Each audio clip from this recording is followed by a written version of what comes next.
Mabuhay! Welcome to ASEAN Today. I'm Cara David of the Philippines GMA Network in Manila. Salamat berjumpa lagi. I'm Dalton Tanonaka of the Indonesia channel at the ASEAN Secretariat in Jakarta, and this is your weekly look into the dynamic Southeast Asia region. Tragedy in the Indonesian city of Medan in North Sumatra when an Air Force transport plane crashed in a residential area 2 minutes after takeoff. The Hercules C-130 was carrying more than 30 military personnel and 70 civilians when it went down on June 30th, killing all aboard. More than 30 people on the ground were also killed. President Joko Widodo called for a review of military equipment, the plane that crashed more than 50 years old. Authorities said engine trouble was one of the early possibilities for the accident. And in the central Philippines, a disaster at sea on July 1st when a ferry capsized with 200 people aboard after leaving Ormoc. At least 38 people were killed when the vessel tipped over in calm seas. Myanmar's opposition leader says upcoming elections could be in jeopardy. Aung San Suu Kyi said on June 20th that the country's stability is crucial to keeping the voting on schedule. The country has been hit by incidents of violence in Rakhine State between Buddhists and Muslims.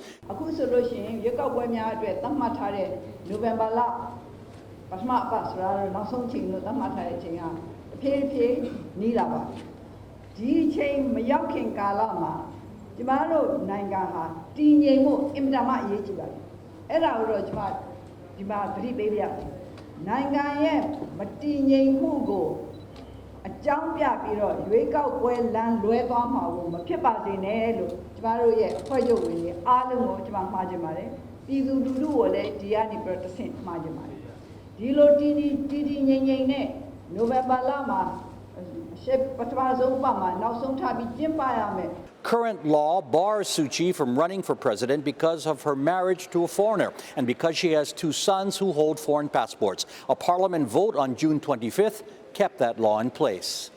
The largest Muslim rebel group here in the Philippines symbolically laid down its arms.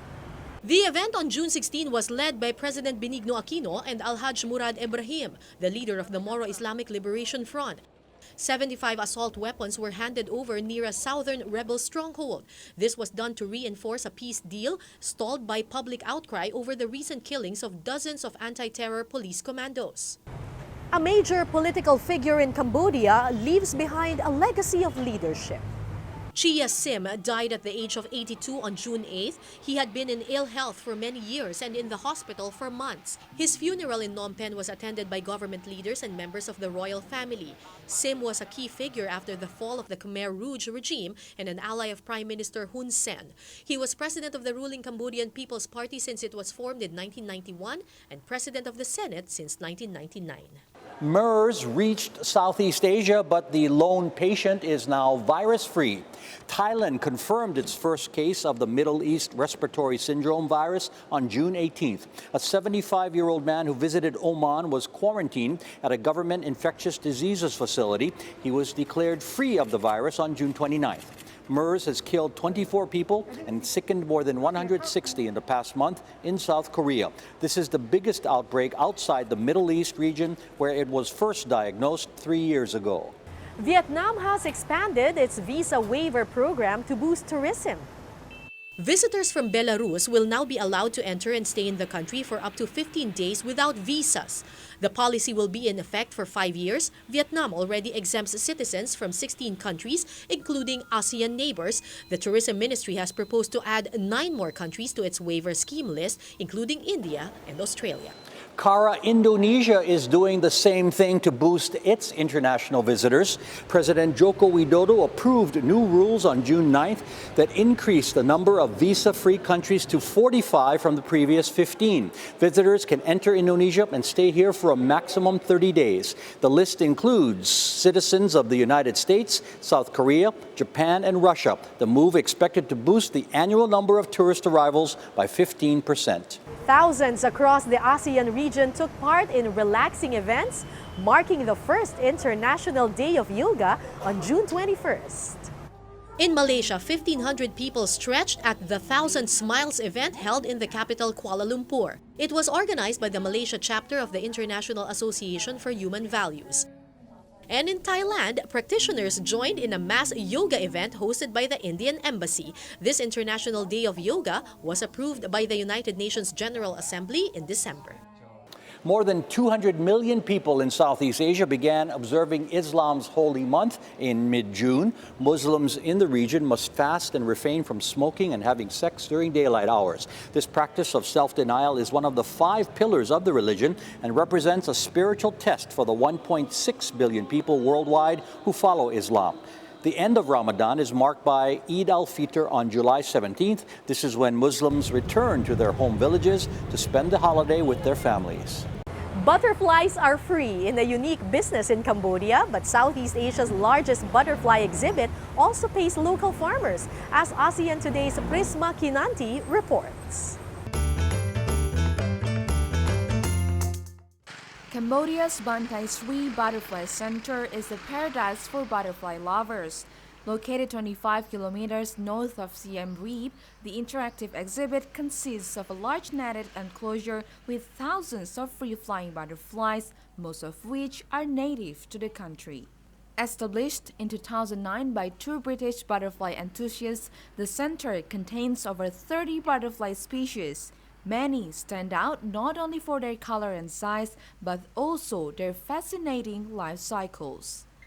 នៅក្នុងប្រទេសកម្ពុជាយើងមានចំនួនមេអំបៅជាច្រើនប្រភេទដែលខុសៗគ្នាទំហំផ្សេងៗគ្នាហើយពើវាខុសប្លែកពីគ្នាមានខ្លះពើស្រស់ស្អាតហើយខ្លះទៀតពើរាងស្រអាប់អាស្រ័យទៅលើការបន្សាំខ្លួនរបស់វាដើម្បីការពារខ្លួនពីសត្វសត្រូវរបស់វា A butterfly's life is tragically short, with most only surviving 15 to 40 days. But this short lifespan works to the advantage of butterfly farmers, as it guarantees regular demand. The center trains farmers living around Nom Kulen National Park and Siem Reap in butterfly raising techniques. This mutually beneficial relationship supplies the center with a steady supply of butterflies and showier moths while providing farmers a supplemental income. Locals can earn up to $200 a month from butterfly farming, which is considerably more than the average local income. Some people just do it bit by bit for an extra $30 to $40 a month. ខ្ញុំចាំមីបៅបានរយៈពេល4ឆ្នាំហើយព្រោះកាលពីមុនគ្រួសារខ្ញុំមានការលំបាកដល់ពេលខ្ញុំបានចិញ្ចឹមមីបៅទៅគ្រួសារខ្ញុំធូរធារជាងមុនហើយការចិញ្ចឹមមីបៅនេះវាមិនសូវជាពិបាកប្រហែលទេគ្រាន់តែយើងចំណាយពេលក្នុងមួយព្រឹក2ម៉ោងទៅ3ម៉ោងយើងអាចមានពេលវេលាទៅរកការងារផ្សេងទៀតបាន Farmers feed the caterpillar leaves twice a day and raise them to the pupa stage. They're then sold to the Bantai Sri Butterfly Center, which hatches them. The center is in the process of getting an export license to sell pupa to international customers such as zoos. If the cocoon have the shiny color, attracting color, it's so that they are poisonous. Yeah, and this one, in the cocoon, they are beautiful, but when they come out, not beautiful butterfly. After 2 or more weeks, the butterflies emerge from their cocoon and fly off to live their lives inside the garden. The center is open daily from 9 a.m. to 5 p.m. and the entrance fee is $4. Prisma Kinanti for ASEAN Today. More ASEAN Today is coming up shortly. An Asian singer who spread her wings. We hear from Indonesia's Anggun Cipta Sasmi on leaving home and staying true. She's in the hot seat.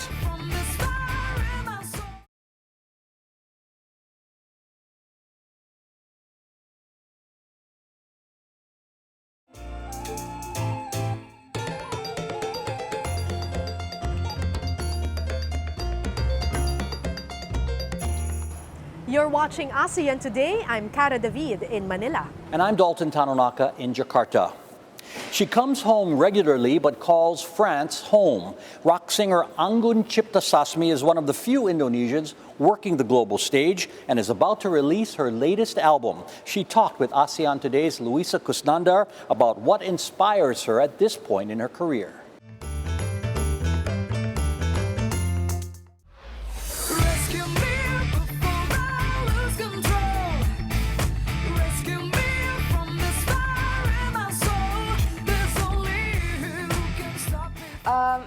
honestly, it's always like a Polaroid of moments that I mean, who I am today and what is going on in my world nowadays. So this album, my next album, is going to talk a lot about that, and I talk a lot about tolerance, for example, that how important it is in my world, in my daughter's world, and in our world in general. The fact that you cannot have enough examples. You have to show example to people to be happy, to be positive, to be tolerant, so that one day they might want to probably follow that example. I think we always need to show that, always need to show all the good things. Give example of all positive things, because I think we have enough of all the haters. Haters gonna hate. Yeah, but the thing is, it's really like the kind of phenomenon that is wrong, and we have to be able to say it, and we have to be able to counter it with other examples. That is actually cool. Being intelligent, it's cool. Being positive, and it's really cool and great being tolerant. Aww. It is because it is the essence of us living together in this world. Yeah, like so it's all everybody about is that. different. Artinya hidup ini detak waktu masih ada. So you just have to accept each other. It's not like, for example, I wrote a song a long time ago saying that I believe in just one God, but I know different ways to reach His light, because I'm from Muslim family, but I went to Catholic school. It's okay. Was it confusing for you though? It's not confusing, because it's all about love. It's all about believing. The important thing is to believe, is to have faith. A lot of people nowadays, they claim that they have religion, but they don't have faith. They claim themselves to be a religious person, but all they're saying are bad things. They're not portraying their religion. So that is bad. That is really a bad example of being religious, or being or a bad PR to your religion. And it's true. I mean, like, we all have differences and similarities. Yes. But if we choose to focus on the differences, we're not going anywhere. No, I we're mean, not. Spread the love, And right? we need all this difference to make, because otherwise it would be so boring. We don't want to think of all the same things. I want to have different point of views. That is why I prefer to go to Europe, where there are more point of views. There are so many different cultures, so many different languages. What is there not to like? You have lots of things to learn, and that is better. Only tell me that you still want me here when you wander off out there. When I was small, growing up in Indonesia, I don't see, I mean, all of my friends are different. Some of them are Catholic, some of them are Chinese, some of them are Buddhist, some of them are Javanese and Batak people. They are just my friends. And up to today, I don't see that. I don't see the difference being something that is wrong. It's quite the opposite. I embrace the difference. I want to be different, because it is. I don't want to be the same as whoever. We were born differently. We know that you have been active with the United Nations Food and Agriculture Organization. Yes. So if you could just briefly tell us about it, and how could people contribute to this? What can people contribute is the fact that especially with what happened in Nepal.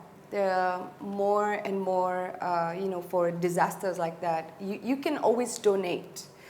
You can send your money, because of course people in various parts of the world would always need it. But it also comes from within. It also comes from myself. To help food and agriculture organization is, first of all, not to waste food. It's also to donate food. It's also to be able to go to their website, to sign petition, so that to end hunger, to actually urge your own government to do programs, so that they actually give more attention to the farmers, because agriculture is the key to end hunger. Anggun was in Jakarta for an appearance at a Michael Bolton concert. Her English language album is due out early next year. More ASEAN Today is coming up shortly. We report on a group giving babies a chance to live here in Manila. And then we head to Vietnam, where tradition honors feeding the hungry.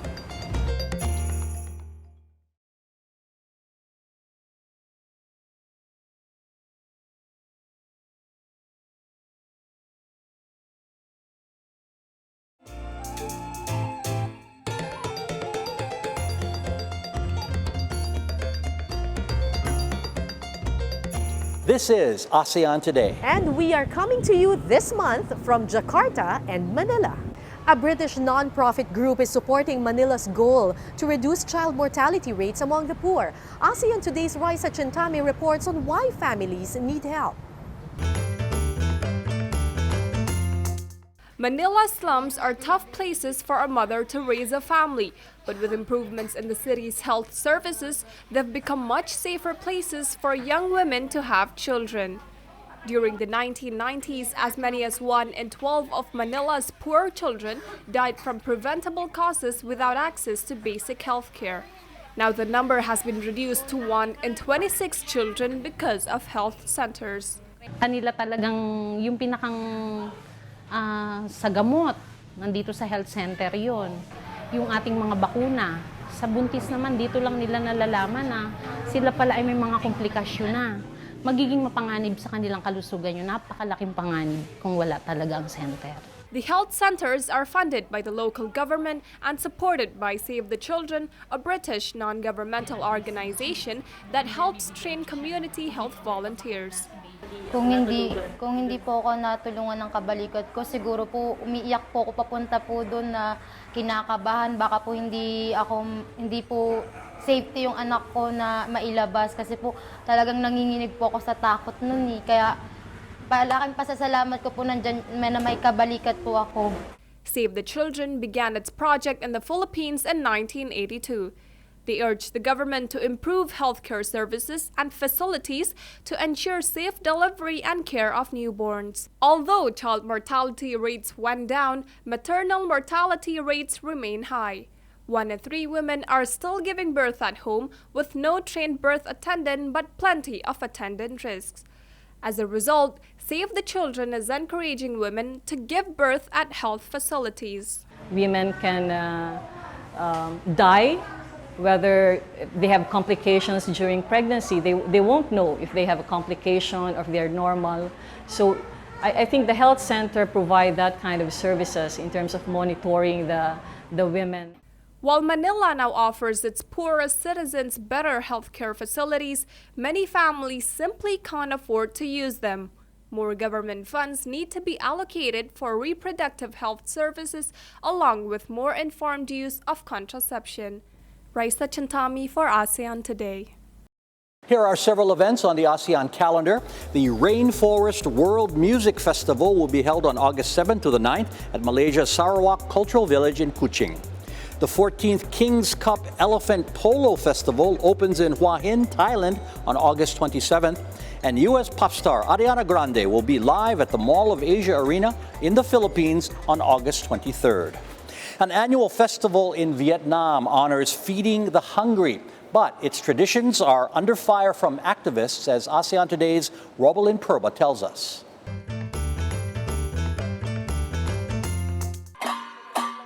The Nam Thuong Festival dates back hundreds of years and is an age-old tradition in Bac Ninh Province, about 40 kilometers north of Hanoi. Every year, on the 6th day of the Lunar New Year, thousands of people, including children, gather in Nam Thuong village to witness the slaughter of 2 pigs as part of a festival to commemorate General Duan Thong of the Li dynasty who reclaimed the land in the 13th century. Legend has it that he brought his troops to this land and slaughtered wild boars to feed his soldiers. The festival is said to originate from this. People in the country's north consider pig's blood sacred and regard it as a symbol of prosperity and a good harvest. Trong một hội đồng liên hàng giáp thì tuổi 47 là được chém và tuổi 49 là nuôi ông nghỉ. để ra làm lễ đình. The pigs are transported to the village while people dressed in traditional costumes play musical instruments. Nói chung là mình được làm lễ hội cho làng, đấy là một điều vinh dự nhất của mỗi một thành viên trong đến nửa tuổi được làm hội. Children and adults gather to watch and enjoy the bloodletting spectacle.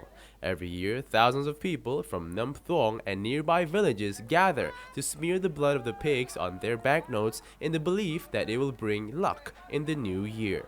The festival is known as the most brutal in the country and is condemned by many, including some who are calling on the government to ban it. We feel that if young children witnessing what I would call the barbaric act of slaughtering, you take a really big knife and you chop the pigs in half and blood splattered everywhere. So this is something that if young children see this, then first of all that will affect the way they look at cruelty, and it will affect the way they think, and maybe even in the long term it become they may become used to this kind of cruelty, and then themselves they may see that okay, killing an animal like that is nothing. It's something that's very normal, but it's not. It's something that we try. We feel that young children or anyone shouldn't have to witness this kind of slaughtering. Despite being harshly criticized, the festival was held this Lunar New Year with thousands attending. For the people of Nam Thuong village, especially the elderly, the festival is a tradition that must be preserved. Rabalin Purba for ASEAN Today. It is feedback time when we hear from you from throughout the ASEAN region and the world. And here with that, as usual, is Duridi Siti Chanya of the ASEAN Secretariat. Hello, Dee, Dalton. good to see you as usual. How's it going? All's fine here at the ASEAN Secretariat, Dalton. Let's get to the feedback, shall we? This was posted on our Facebook page. I am Yel of ASEAN Youth Leaders Association Philippines Chapter. We would like to create a partnership with you. Happy to do it, Yel. Just email what you have in mind. And we received this video email from a viewer here in Indonesia. Hi, I'm Teresia Anggrani, and I would like to say thank you very much for ASEAN Today for giving us a very informative and inspiring information.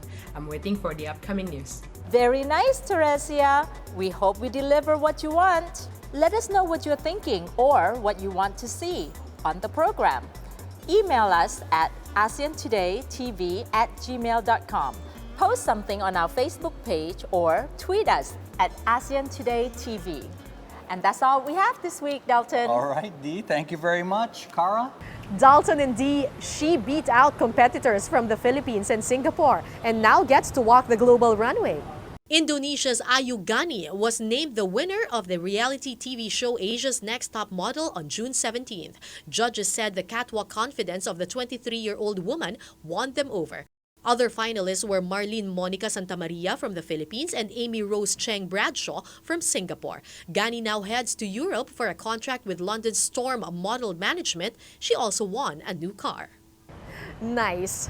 And that's ASEAN Today for this month. I'm Cara David of the Philippines GMA Network in Manila. And I'm Dalton Tanonaka of the Indonesia channel at the ASEAN Secretariat in Jakarta. Terima kasih, and see you again next time for ASEAN Today.